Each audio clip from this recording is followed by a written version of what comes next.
built from nothing, an unforgettable journey from the streets to Silicon Valley.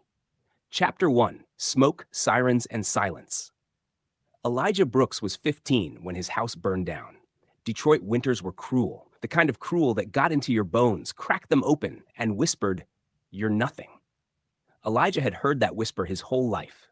Growing up on the east side of Detroit meant surviving more than living. His mom, Sheila, worked double shifts as a nursing aide. His dad, long gone, left when Elijah was 2.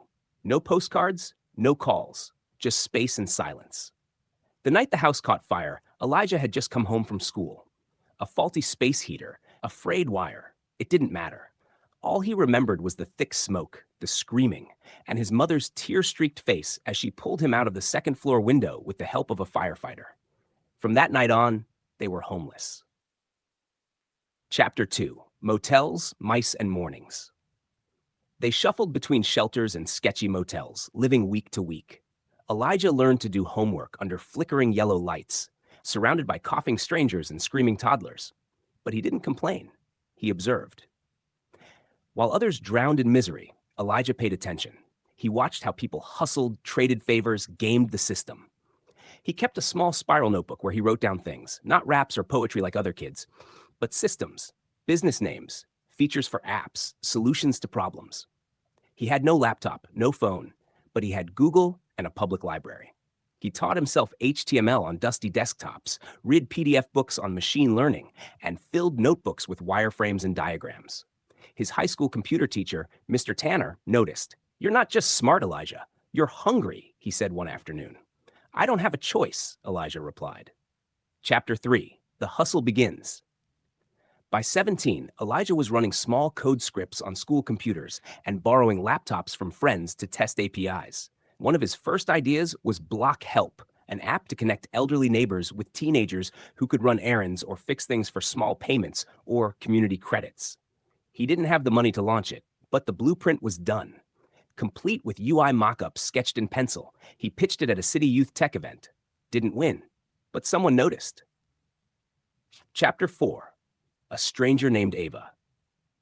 After the event, a woman in a beige trench coat approached him. Mid-30s, confident.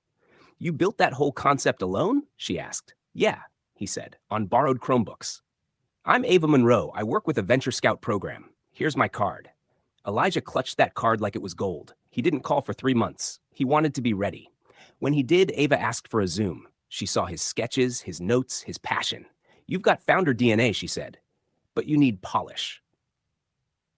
Chapter 5: College or Not. Elijah earned a partial scholarship to Georgia Tech. The rest he covered with student loans and jobs, delivering food, working night shifts at a hotel, tutoring. He lived in a shared apartment with 4 other students, often skipping meals to buy more data for online tutorials. While others partied, Elijah built. By sophomore year, he had a prototype of BlockHelp running locally. He presented it at a student startup showcase. It was glitchy, but real. Ava flew in to watch. Chapter 6: Hello, San Francisco. Elijah had never been on a plane before. He used the last of his savings and maxed out his $500 student credit card to fly to San Francisco. Slept at the airport his first night, ate vending machine crackers for dinner.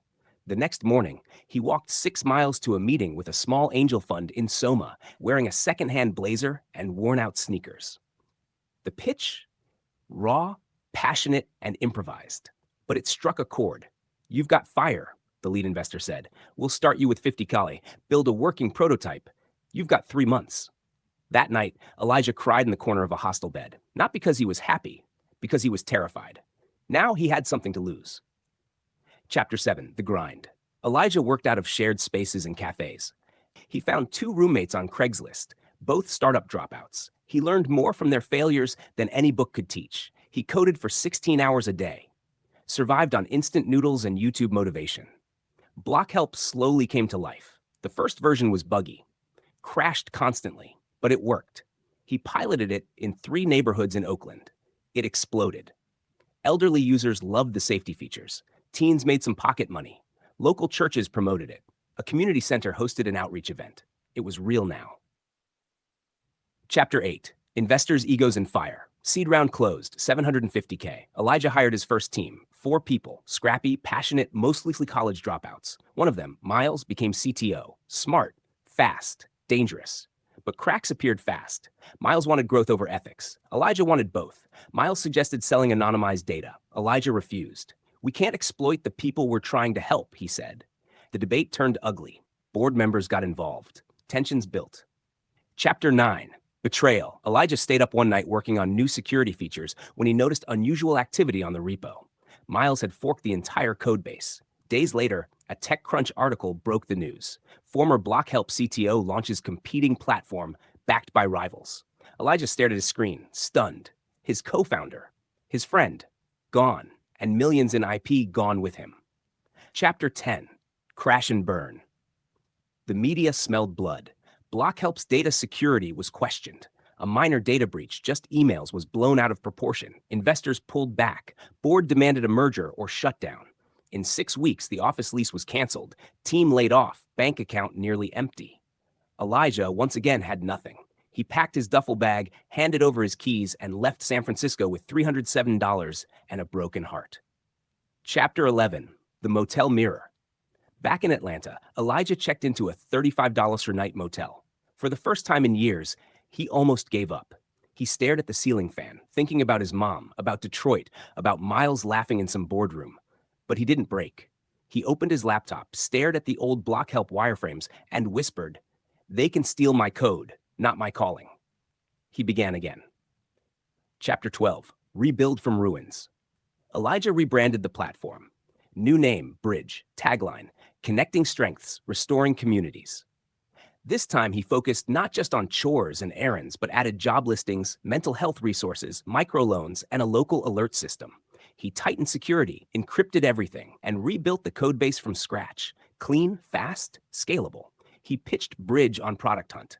#1 product of the day. Comments rolled in. Twitter exploded with praise. Journalists started emailing. Nonprofits wanted integrations. Ava called again. "I told you," she said, smiling over Zoom. "You were never out. You were just getting warmed up." Chapter 13. Second wind. With renewed traction came opportunities. Bridge raised $3 million in seed funding, led by an impact-driven VC from Chicago. Elijah built a diverse team. Engineers from Brazil, a designer from Nigeria, a product manager who had lived in shelters. Bridge expanded to 5 cities in 6 months. They didn't just grow fast. They grew right. Community town halls, volunteer days. Every Friday, Elijah hosted Coffee with the CEO on Instagram Live. He answered every question, even the hard ones. People trusted him. Chapter 14. The Turning Point. One day, a small-time investor asked, "Why not charge premium users?" Elijah answered, "We don't build walls around people who need bridges." That quote went viral. Within days, Bridge got featured in Forbes, Fast Company, and Time. TED invited him to speak. His talk, From Motels to Mission, Why Every Problem is a Business Waiting for a Conscience. It garnered 5M views in a week. Chapter 15. The Homecoming. Years later, Elijah returned to Detroit, not in a suit, but in a Bridge hoodie and sneakers. He opened the Bridge Hub in his old neighborhood, a tech lab with free Wi-Fi, 3D printers, mentorship programs, and startup boot camps. His mother cut the ribbon. Kids from the same broken blocks now had tools, mentors, and hope. Elijah stood there, tears in his eyes, and whispered, "We're just getting started." Chapter 16. Legacy Mode. Bridge hit a $1.2 billion valuation, a unicorn built on ethics, but Elijah refused to IPO. We're a public service, not a public stock.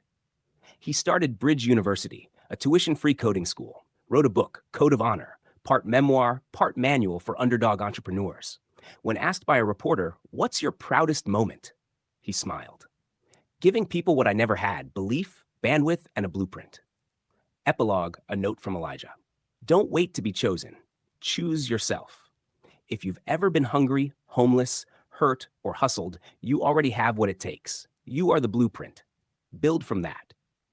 Elijah Brooks, founder of Bridge. Chapter 17. The Storm Before the Peace. Success has layers. And Elijah was learning that the hard way. Bridge had grown. Teams in 6 countries, 40 cities using their platform, international acclaim. But the bigger they got, the louder the critics became. Bridge isn't scalable. They're not monetizing correctly. Charity wrapped in code. VCs knocked daily offering money to accelerate scale. Elijah listened, but he stayed true. He remembered the motel ceilings, the hunger, the betrayal, and the mission. One board member quit, calling Elijah too idealistic, but his place was taken by a single mom from Detroit who used to be a bridge volunteer. Chapter 18. Global in mission, local in heart. Bridge expanded into South Africa, India, and Brazil. In Soweto, the app helped connect unemployed youth with elderly citizens needing help with home repairs. In Mumbai, Bridge created a program that trained low-income girls in digital skills. It wasn't just business anymore. It was a quiet revolution.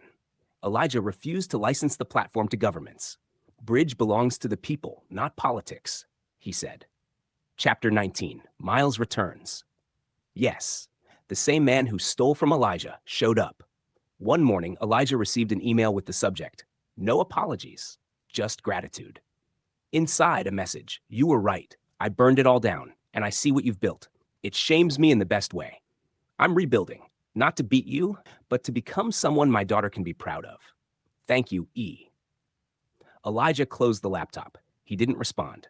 He just whispered, "Good." Chapter 20. Never the end. Elijah declined a $1.4 billion acquisition offer from a major tech giant. You don't buy bridges. You cross them. Instead, he funded Bridge Earth, a foundation to support tech-for-good startups across the globe. His final TED Talk was titled, "Built from Nothing, a Founder's Manifesto." He ended with this: "The next great business won't just be innovative. It will be kind, build with conscience, scale with soul, because we were built from nothing. And that's everything."